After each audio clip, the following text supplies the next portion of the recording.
தேட்டர்லேருந்து வெளியே வந்ததும் பக்கத்துலேயே புக் ஸ்டால் வச்சுருந்தாங்க.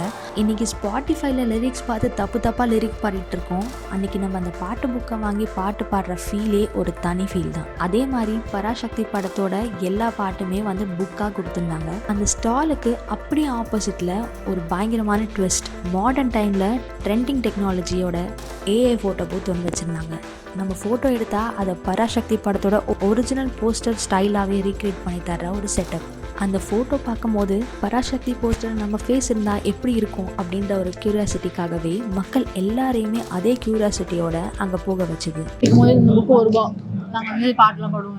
நீங்களா புக்கு வாங்குவீங்க, நான் லிரிக்ஸை வந்து எழுதி பாடி பாடி வந்து நோட் மாதிரி என்னைக்காவது ஃபார்முலா எழுதி படிச்சிருக்கேன் நீ வாழ்க்கையில? இல்லதான், மேக்ஸுக்கு எனக்கு ரொம்ப தூரம். இல்லம்மா சொல்லுங்க. நாங்களே இந்த பாட்டு தான் அலைவோம். சீரியஸாமா?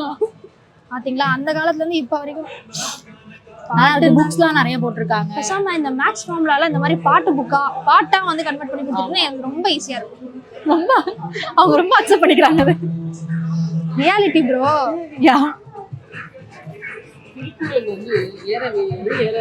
வந்து ஸ்பெல்லிங் வந்துட்டே இருக்கும், ஸ்பெல்லிங் மிஸ்டேக் இருந்துட்டே இருக்கும். இப்ப பாட்டா வரும்போது பாருங்க சூப்பரா வருது. எது ஈஸியா வருதோ அந்த மாதிரி எடுத்து. அதுதான் மியூசிக்கோட மகிமை. மியூசிக் ஐயோ நான் ஏதோ பேசிட்டு இருந்தேன், நீங்க வேற. ஓகே பயப்படா, நான் டக்குன்னு மைக் நீட்டுவோம். பட் இது ரொம்ப ரொம்ப நல்லா இருக்கு. அப்படியே பழைய விஷயங்கள் திரும்பி அந்த காலத்துக்கே கொண்டு போலவங்கள ஒரு பீஸ்ஃபுல்லான லைஃப்க்குள்ளார போறோம்.